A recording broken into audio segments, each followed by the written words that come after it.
This is the Red Bull Rant podcast. If you aren't expecting adult language, why even bother listening?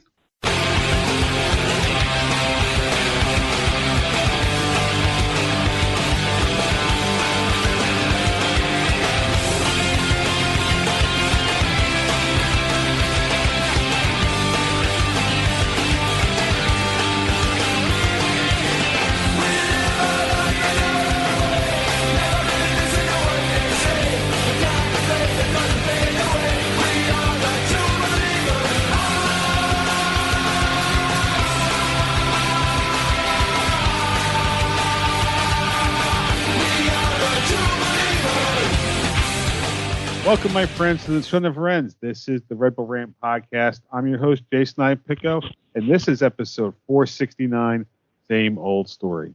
Now, usually this is where Truman actually reads the show title, but he is too busy tonight. However, I am not alone. Don't worry. My solo shows, I know, are not necessarily the greatest. So we have filling in for him from Feuerstein's Fire, Mr. Daniel Feuerstein. Dan, it's been a while. Welcome back to the show. Well, Skip, I'm glad you pulled me out of the bullpen and went out to the mound and pitched this one. Hopefully for Truman, he'll be available for your next show, and it should be a buzzer. But I'll tell you this right now, guys. It's great to be back with you, Jason. And as always, it's always a fun time to be with you on the rant. We may be ranting. Like the Red Bulls are not doing that great still. Another 2-2 draw. Just can't get that win without Forsberg. I don't know what's going on, but we'll talk about that. 2-2 at home to Atlanta. Before our thoughts, though, we always read our tweets first. So not a lot, but from that game last week. Make sure, yep. So first, Pierre Delecto said, "I guess we drew?" 2 question marks. I think that was good. Steven Santos at Creepy Taxi, who, with a delayed reaction, so I'm not sure if he was watching this one live, but 2 tweets. 1, we really lucked ourselves out with a draw. I still understand why Morgan didn't take the penalty, and also both teams really didn't want to win, but wanted to lose.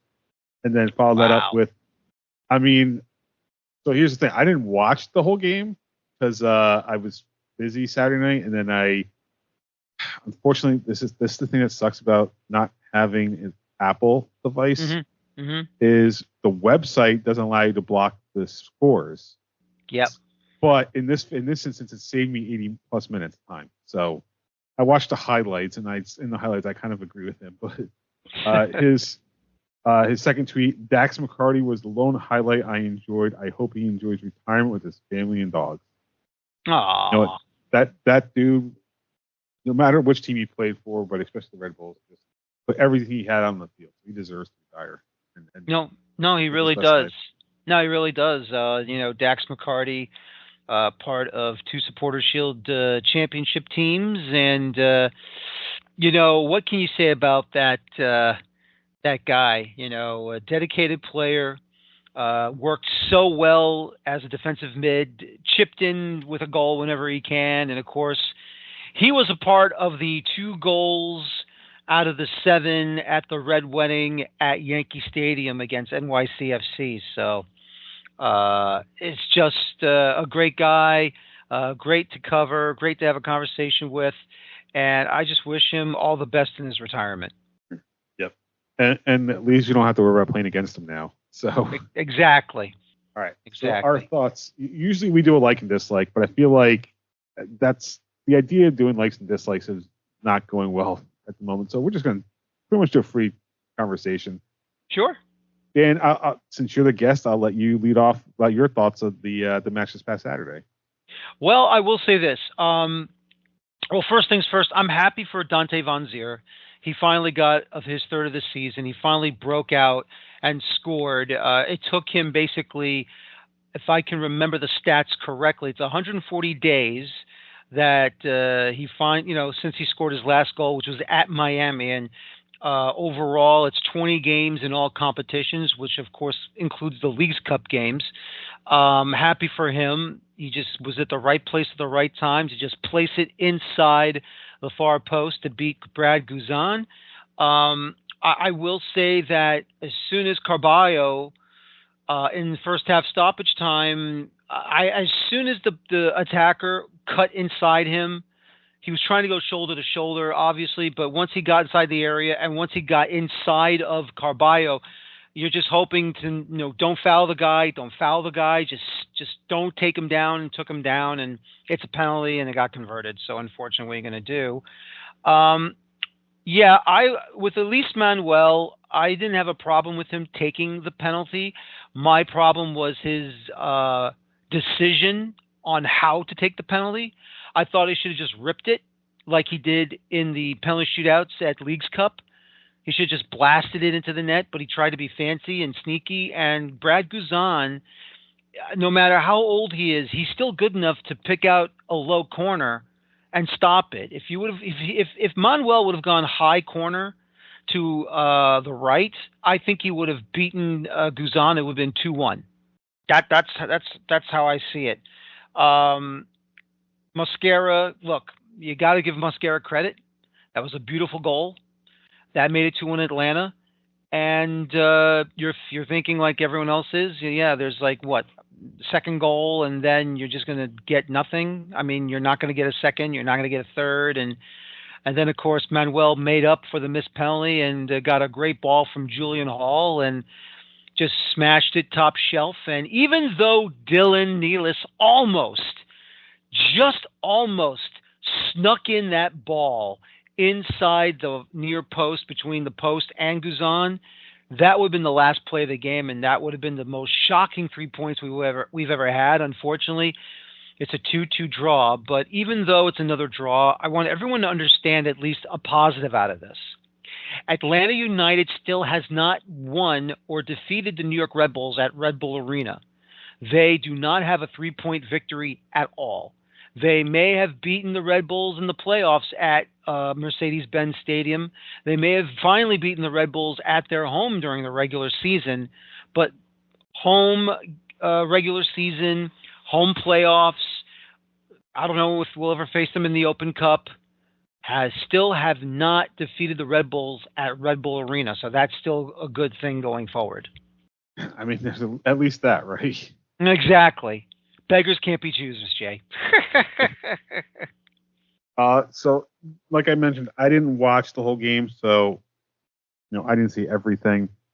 The Caballo penalty, yeah, it sucks, but it's a penalty. I mean, it's just, it is what it is.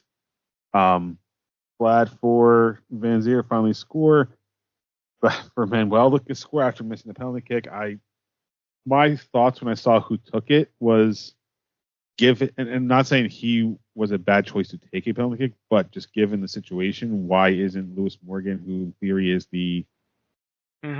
while he's not the official captain, he would be, to me, the de facto offensive captain if that were a thing.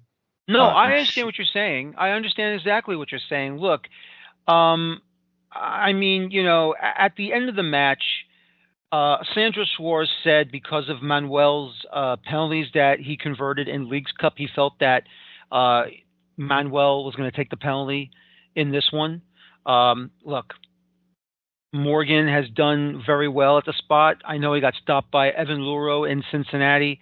He shanked it against Pachuca at Red Bull Arena in the Leagues Cup. But still, though, I have a lot of confidence in Lewis Morgan to take a penalty anyway. So hopefully the next time a penalty gets called for the Red Bulls, the hope is it's going to be Morgan this time. And also, hopefully, Emil Forsberg will be back out there and ready to go against NYCFC this upcoming weekend. Yeah, we'll have to watch on that one. But my thought, and I get the idea of the hot hand in Noel, but it's just more. Like I said, it's just a situation. If it, they haven't been winning, they're in the middle of as much as they're pretty much secured a playoff spot. Realistically, they're still in the middle of a playoff race that they need to still clinch a spot. And they were down. They weren't down a goal, but that would have probably stopped that counterattack from happening. Just take whatever momentum Atlanta would have had out of their sails. Probably would have won the game, if honestly. momentum point of view, just based on when that was occurring. You hope your stars step up in that spot. That's what I'm getting. So, no, I understand. Yeah. I mean, look, Morgan is a star. That's without a doubt. He gets paid the big money, just like Emil Forsberg does. He should be the one taking the penalty. If it's not Forsberg, it should be him. But once again, look, I think Sandro went with his gut in this one. And unfortunately, I just felt while I didn't have a problem with Manuel taking the penalty, just his which part of the net he picked to shoot it at, I think that was very poor, and he should have just ripped it top shelf. Yeah, and if you're gonna keep it low, and I understand keeping it low because you're afraid of skying the ball, but if you're gonna keep it low, you got to put it like literally next to the post. It can't be like 6 inches, a foot away from the post where the keeper has a realistic shot of getting to it. Just unfortunately poor execution. It is what it is. At least they're still in 4th place for whatever that's worth. Mm-hmm. When I was looking at the standings earlier, I noticed that our position is shaky, but realistically, looking at the point totals, we would need an epic collapse to miss the playoffs because Montreal is 10 points away from us. And we both have 4 games left. So basically, Montreal would need to win out and us to lose out for this to not happen. No, it's not happening at all. Yeah, we're going to make the playoff. Mm-hmm. It's just, are we going to drop down to that wild card game at this point? Because Toronto is 8 points away, and realistically, that should not happen either. But that is a more probable thing, especially with Philly and Philly's recent form. So. Mm-hmm. We'll have to see. All right, so before we move on to talk about the next match, we got to talk to prediction standings. So Truman unfortunately got called the draw. I don't know if you've been listening, Dan, but we basically have taken a position of they must win before we start predicting wins, kind of thing. Because unfortunately, we're both of the mindset of we can't trust. I think I was a little farther behind than him, but basically I can't trust the team to do this. Therefore, I can't even trust them to do the next step up. That's how we've been predicting the game. Yep. He at least predicted a draw, so he got that part right. But it was only a 1-1 draw. He did not think the Red Bulls were scoring 2. Neither did I. But so he got 1 point. That gives him a 3-point lead over me going into the last 4 games of the year. So first up, the Hudson River Derby, New York City FC at home on Saturday, September 28th, 7:30 p.m. Eastern Time. NYC will come into the game with a record, a kind of very symmetrical record of 11, 8, and 11, 41 points, 0 goal difference, number 7 in the Eastern Conference. Truman did give me his prediction, and he is going to couch it. I'm going to phrase it that way. Of course, when I go to open it up on my computer, it's not wanting to work. So let's see on my phone. So his couching it says, if Emil Forsberg plays, it's a 2-1 win. If not, wow, look at that.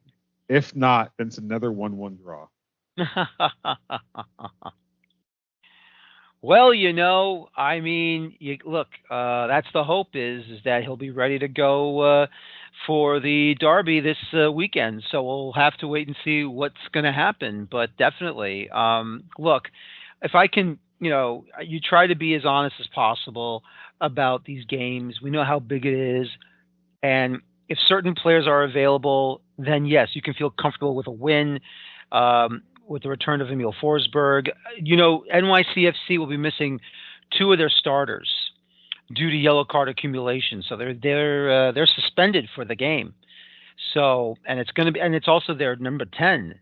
So, the one thing they're going to have to do is, not only has Matt Freese been a damn good keeper for NYCFC, but now that back line has been a shambles. That back line has been a shambles. And, it's going to be one of these games, and it was one of those games, actually, in midweek, where the Red Bulls were off, and NYCFC played Philly, and they got blitzed 5-1 in midweek action this past week.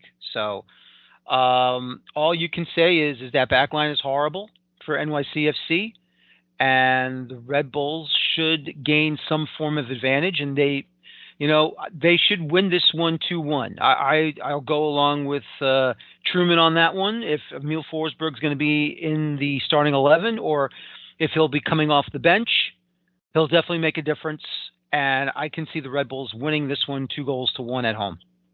All right, so my prediction, and I got to pull this out real quick because, so I don't know, again, Dan, I don't know how much you've been listening to us, but last year when Pat decided to take his break, we introduced a new feature to our prediction contest called The True Believer. Basically, I'm going to go double or nothing on this since I'm trailing on Truman. But I'm going to go gamesmanship here. I am going to copy Truman's prediction. Uh-oh. So I'm going to take the exact same stuff with him. And there's a reason I'm doing this. It's purely prediction competition based. Because I can't let him get a bigger lead than he already has. Or I can give him one more point, but I can't give him anything more than that. Right.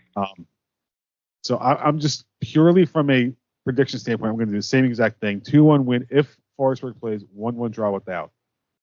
In my heart, though, it's a 2-2 draw, regardless of who's on the field. Right. But I can't bring myself to make that a double or not. You're damned if you do, and you're damned if you don't. Let's be honest here, Jay. Truman knows how to do these predictions flawlessly. Why is he always in the lead in every season you do predictions for this Red Bull Rant? I think he's been in the. I think he's won the title all but twice. I got to check our. I have a sheet with everything, but I don't think he's won it every single year at least. Okay. The worst part though is I bought a title belt and he has had the belt since I introduced it.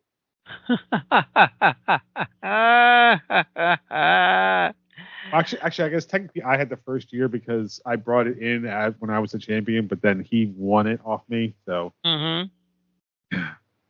But yeah, purely from a prediction standpoint or contest standpoint, I'm just going to copy Truman with a double or nothing. But realistically, I think it's more likely a 2-2 draw, even with Forsberg. Only because, and I hate to say this, but our defense has not been great. Mm-hmm. And if we do score 2, I don't know if that's going to come at the expense of a second goal again. So that's the only reason I would say in my heart, that's why it would be 2. Right. Well, look, I mean, they haven't really shown you enough confidence in them to say that they warrant a prediction of a win. But, I mean, at least they're fighting. At least they're clawing, scratching, and doing everything they can to get the necessary 3 points. And 1 point sometimes is better than none. But unfortunately, look, there's 4 games remaining. The Eastern Conference is very tight. They're only a point ahead of Orlando. They are 3 points ahead of Charlotte and NYCFC. Of course, they're facing NYCFC this Saturday. And checking on the schedule for this upcoming weekend, Orlando will be on the road at FC Dallas. And Charlotte, if I can take a look, will be on the road down in South Florida against Miami. So at least that's probably a loss right there, unless Charlotte finds a way to get a point or gets a win out of nowhere. But Miami's still good enough and strong enough to pull out a result at home at Chase Stadium. But it's the game against Orlando that the Red Bulls need to look at, because if they can get a point, if Orlando gets a draw and the Red Bulls can get a win, they'll at least be clear 3 on Orlando, and they'll be clear 6 against both NYCFC and Charlotte. So that's the hope. Yeah. So, by the way, something I forgot to mention, the Red Bulls, in theory, can clinch a playoff spot in this match, or even without the match, honestly. I'm not going to go through all the scenarios because I'm looking at the website, the Red Bulls website, and just the number of conditions where we draw and then we still make the playoffs is just ridiculous. But what I will say is this. There are 7 scenarios they have listed. One of them is the easiest. Just beat New York City, and then nothing else matters. Exactly. 3 of them, it's draw and get help. The last 3 is regardless what happens in our match, basically as long as certain teams do not get enough points, it won't matter. We clinch our playoff spot. That's right.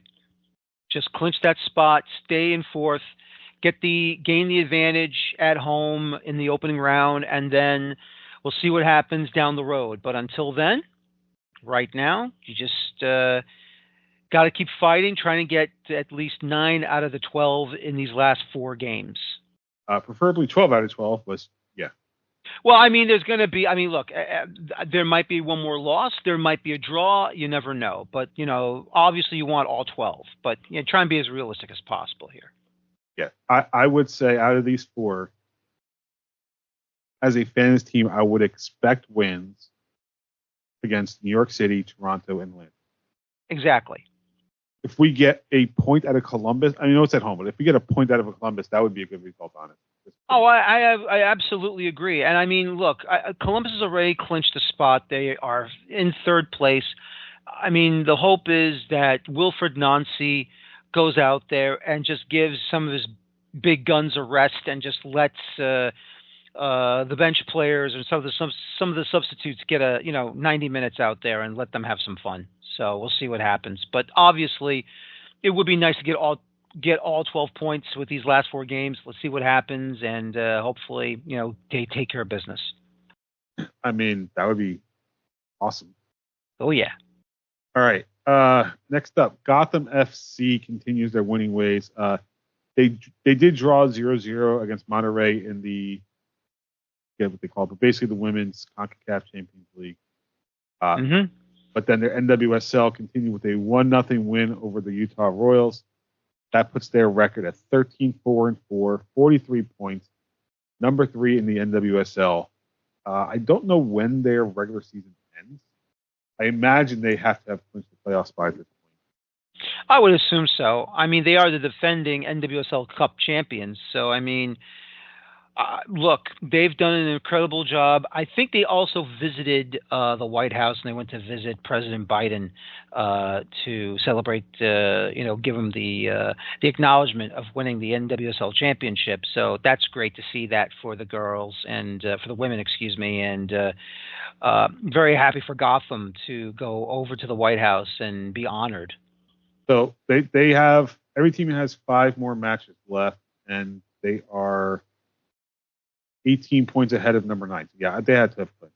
It's just not marked off on Google as clinching. But I imagine that they clinched. Orlando Pride, though, is just looking at we talked about it a few weeks ago. Their record is just amazing. They're 15 wins, 16 draws, 0 losses. I don't know how they've managed to not lose a single game. Just statistically, you would expect it, right? It was like, I'm blanking on who it was last year. Dortmund, right? Dortmund went all the way until literally the League's Cup final that they were in. Yep. That was their only loss. Yep. It's doable. It's just kind of unheard of. Gotham's next match is on September 28th, where they will be traveling to take on the KC Kern. That match kicks off at 1 p.m. Red Bulls 2 thankfully did win their last match, 2-0 over TFC 2. Their record's not as good. 9-5-12, 36 points, number 11 in the East. Their next match is on the 29th, where they will host New England Revolution 2 at 5 p.m. Again, that's a training league. Ideally, you'd want to see wins, but exposure and playing minutes, that's the whole point of that league. So record is not everything in that one. Nope, not at all. Now we get to the part of the show, Dan, which I'm going to assume you don't watch this. But Truman was watching it. He got me into it. It is time for the Formula One update. And box now, box for hard. Stay out. Fuck! What? I'm assuming you don't watch Formula One, but that clip our intro is a great radio call. Mm-hmm. Where basically they tried to pit two cars at the same time, and it just got completely screwed up. I've seen that in the past. I admit I am not a big time automobile race fan, whether it be NASCAR, IndyCar, Formula One, or those crazy cars that goes through the freaking mountains and they always hit the mud pile. The rally cars. Thank you, the rally cars, or even the hot. By the way, speaking about races, I just found out. My wife just told me about this. You know Raceway Park, correct? Different type of racing, but yes, I know where you're going with this. It has been permanently shut down. So for those who don't know what he's talking about, we're talking about Freehold Raceway Park, horse racing track in Freehold, New Jersey. It was the longest running horse track in the country, and they are shutting down. I think they just shut down this past weekend, right? It was, yeah. So they have ceased operations, and then I believe the plan is to they don't have a plan yet, but they're going to sell it off and probably build homes or something there because that's the thing now. Yep. So. Yep. So basically, the NHRA, which stands for the National Hot Rod Association, those are those one and done races, legal street racing, sort of. Those unfortunately are done and gone. So I don't know how many more of those. I don't even know if NHRA is still around, but if they are, they've lost sadly a historic race strip. It is still around because the website's up and active. So yeah, let's see. Their website's auto scrolling. Yeah, apparently they have a set of races this weekend actually. So NHRA is active. Good. Back to Formula One. Just completed the Singapore Grand Prix. If you've been listening to us talk, especially last year, you'll know how dominant Red Bull was in terms of their races where they were consistently getting 20-plus second victories with Max Verstappen. Well, McLaren did that this time over Red Bull. Lando Norris, who's this up-and-coming driver who's now challenging for the Drivers' Championship, had a 20-second victory over Max Verstappen. Max just could not do anything with his car to get close to it. Red Bull Racing as a whole, though, unfortunately not doing that great because their second driver, Sergio Perez, came in 10th and only scored 1 point. So, there's this stupid website. I don't want to do anything. First, drivers. Okay. So the driver standings, Max Verstappen, the Red Bull driver, still in the lead, 331 to 279, but that gap is closing. In the Constructors' Championship, which is the team-based championship, McLaren extended their lead over Red Bull Racing, 516 to 475. So, Dan, just for the context, Red Bull Racing has been dominant the last few years. They've won, I believe, was the Constructors' Championship, which is their whole team for 3 straight seasons, the Drivers' Champions for 2 straight seasons. And at some point this year, it went from Red Bull being dominant to just everybody else in the field just starting to dominate them for some reason. No idea what happened with Red Bull Racing, but it does not look like they're going to do well in terms of winning very possibly not going to win a trophy this year, which is weird for a racing team that's been historically good considering they've only been around for, I think, 20, 30 years now, which is not long in Formula One. No, it's not. I'm not really a dedicated race car fan, but I mean, I have watched Formula One races here and there. But I've always known for Red Bull to be very dominant in Formula One racing, absolutely. And for them to not win a championship this season, I don't know if it's still going on Formula One, but if it's already over and they've lost the championship. No, there's I think 6 more races left. 6 more races left. But to not win a race is, look, unfortunately it happens. You're going to get that one bad year. And out of all the years dominating, they're going to get that one bad year. So hopefully they'll win the next one that's coming. And we'll see what they'll do. And if they don't do well this year, there's always 2025. And we all know Red Bull racing, F1 racing will be definitely back at the top. Yeah. So speaking of the schedule, the F1 is off for a few weeks. They come back starting the weekend of October 18th. It's the U.S. Grand Prix down in Austin. That's a sprint weekend, so it's an extra race. Then they follow it up in Mexico, which I think you have to kind of see. There's 2 races I think you need to see. And one is the Mexico Grand Prix and the Las Vegas Grand Prix. Mm-hmm. The Mexico one, it's like they built the racetrack and then built a stadium around part of it. Oh, wow. And it's just the way that it literally is just like one turn, but it's just in the middle of a stadium. And just that site is something I don't know if we'd ever see it here, but it's just kind of amazing. And then Las Vegas, just the lights of Las Vegas for a night race, it's just great. And then they finish up the year, let's see, in Qatar and then Abu Dhabi. So still time for Red Bull to turn it around, but not looking very likely. All right. With that, it is time for the dumping ground. I'm the trash man. So, Dan, since you're on, and I know you're a Jets fan, we got to talk Jets. Oh, yeah. Let me just say, I don't think I felt this about this team having a quarterback since Chad Pennington. I tell you, Jay, watching Dr. Rogers out on the field, surveilling the operating theater, he gets his ball, he gets this wonderful football, and surgically hands it off to Braylon Allen, hands it off to Breece Hall, throws it to Tyler Conklin, throws it to Alan Lazard, throws it to Jeremy Ruckert, throws it to Garrett Wilson, 3 touchdowns. He even takes the ball himself and runs rampant for a big first down.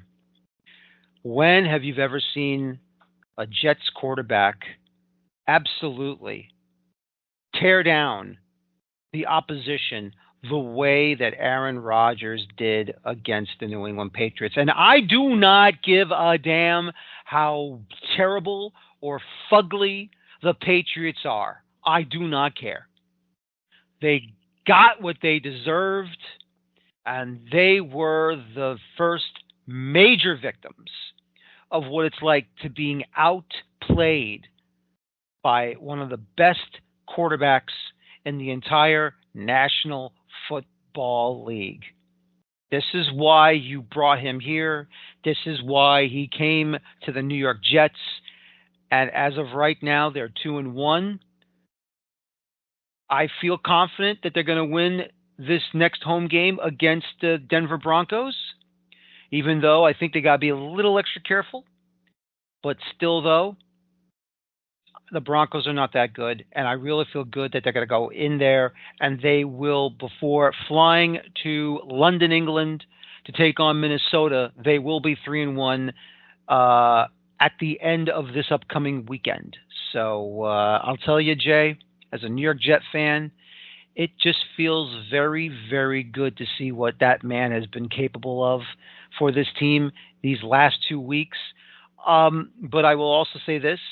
It is also a miracle that Will McDonald has right now 5.5 sacks, whatever it is, I don't care. He's leading the NFL right now in sacks. And if he continues to get multiple sack games, that sack season record is in jeopardy, Jay. That's how good this defense is. That's how amazing Will McDonald has looked. I can't wait. I can't wait to see them go play against this Denver Bronco team and hopefully go 3-1. I feel good about it. I'm ready for it. Let's go get it, boys. Yeah, this does feel like a trap game, doesn't it? It feels like it, but you know what?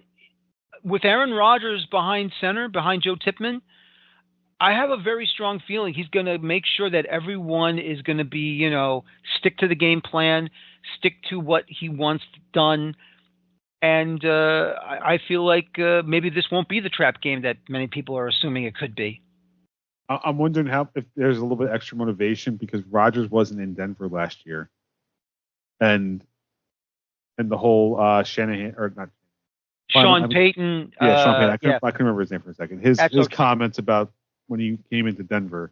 Yep, about Nathaniel Hackett. I know. Yeah, exactly. I know. Well, you know what? Rodgers will probably go and say to Sean Payton in his own way, I wasn't there in Denver for the revenge game, but here I am now, and you guys are in my house. So here it comes. So, you were talking about a dominant performance by a quarterback for the Jets specifically. I don't know if you remember this game off the top of your head. January 2003, AFC wildcard game at Giant Stadium against Peyton Manning and the Indianapolis Colts. 41-0? Yep. I remember it well. Chad Pennington threw for 222 yards and 3 touchdowns. Mm-hmm. I forget who L. Jordan, whatever his first name is, but Lamont Jordan. Lamont Jordan okay. ran it in. Santana Moss. Yep. Jordan had 102 rushing yards and 2 TDs. Mm-hmm. It was just a dominant performance. Mm-hmm. I know I've talked about it on this show before. I don't know if you were there, but I was. And that will always be the best Jets game I've been, or for now, will be the best Jets game I've been to. Because forget just the other domination. This is my story about the whole thing. Mm-hmm. That was a miserable weather day for the game. Yes. Because it had rained. I think it stopped raining a few hours before kickoff, but it was raining that night before. It was raining the day of. And Giant Stadium did not properly handle drainage on the upper deck. Well, yeah, I know. The old upper deck at Giant Stadium was absolutely horrendous. I know. I remember. I absolutely remember. Yep. But one thing is for sure, though, that victory over Peyton Manning was absolutely brilliant. The best game I have ever been to that was basically a laugher. Many years ago, it's after Chad, obviously, when Brett Favre came to the Jets. His first season with the Jets, his only season with the Jets, and they took on the Arizona Cardinals, and they destroyed them 42 to, I would say, 13, 14, 15 points. I think Arizona scored. I think they got a touchdown and 2 field goals. But you're seeing Brett Favre throw 3 touchdowns to Lavernius Coles. He threw 2 touchdowns to Jericho Cotchery, threw a touchdown to Dustin Keller, and it was a pick 6 by Darrelle Revis. Actually, I remember that game. I remember being at a bar watching that game, like, what the hell? Like, where was this quarterback performance? I know, exactly. And the funny thing is, I was at the game. I was at Giant Stadium for that, singing the mezzanine. It was crazy. I couldn't believe all these touchdowns. I think we were all, it's like there's so many touchdowns being scored, and you feel drunk, but you're not. You're drunk with giddy and laughter. That's what it was. Yeah. Like you're enjoying this thorough domination of the Arizona Cardinals, even though you wished it was the Miami Dolphins, but it was the Arizona Cardinals. That was fine. Yeah. We can't keep talking to Jets. We could do like a whole 30, 40 minutes on just the Jets. I know. All right. Anything non-Red Bulls related you want to talk about aside from the Jets? Well, I'm excited for the upcoming friendlies for next month in October, because this will be officially Mauricio Pochettino's first 2 matches he'll be managing as the head coach of the U.S. men's national team. He'll be hosting Panama.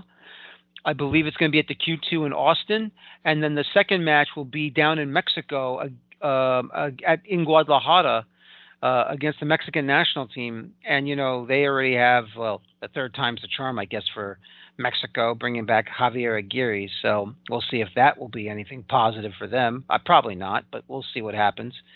But I will say this: it's exciting. I was waiting patiently for official news if it was going to happen. But I will say that I waited and waited and waited. And you know what? I was very glad that it happened and that he's here. What introduction, though, for him for CONCACAF. You Panama and Mexico. I know.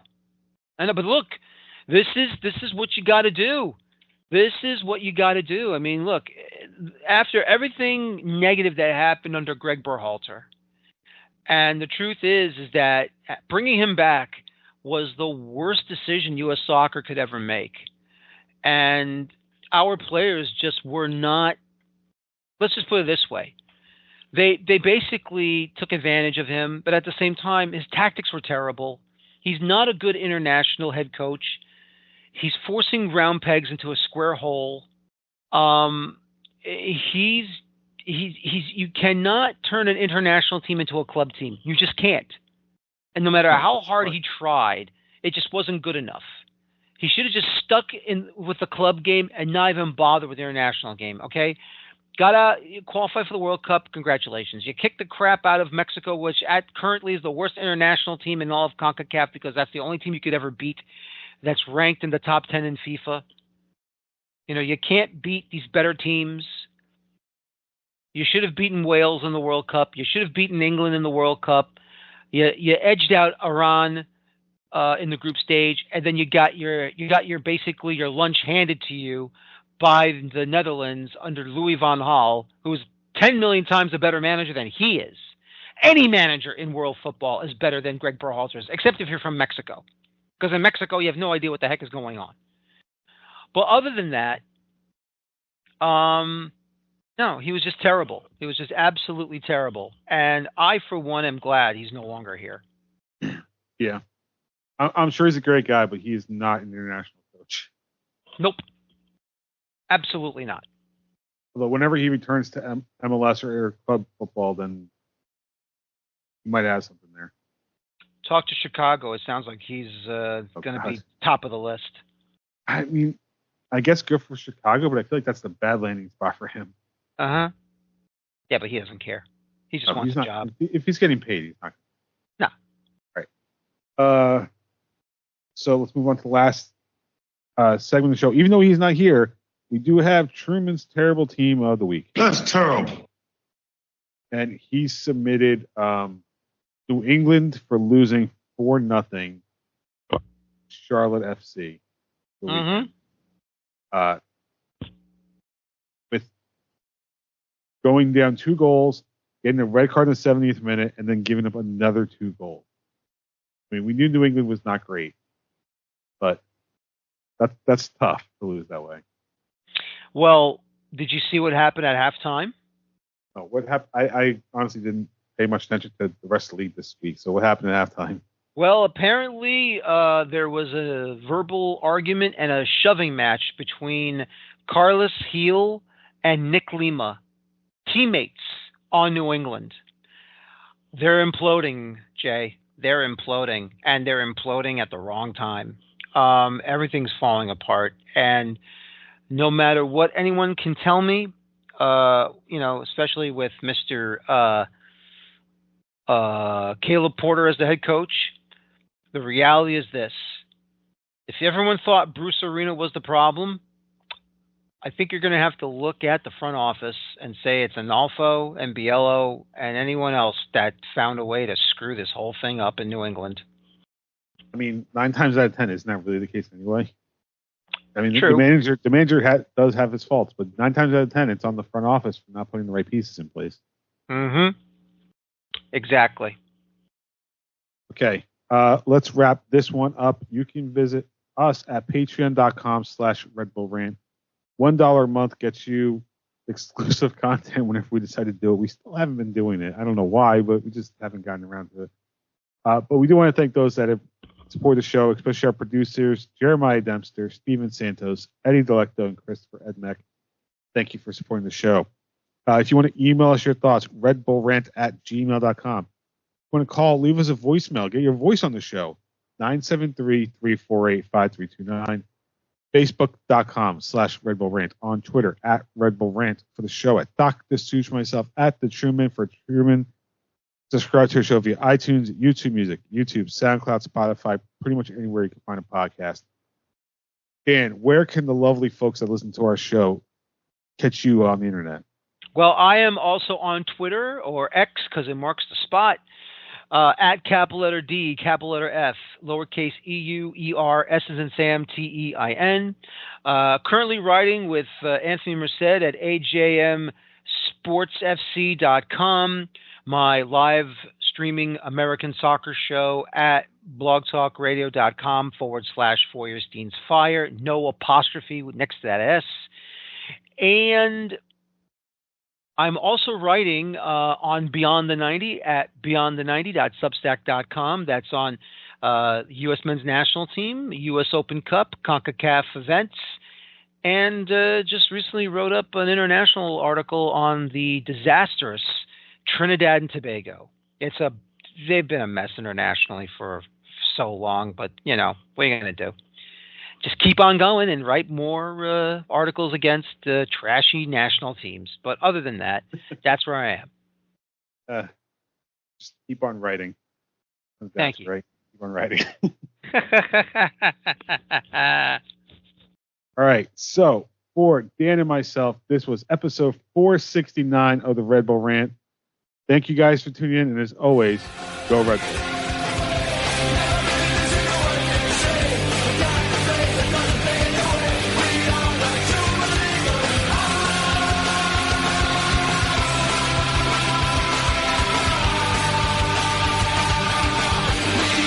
Two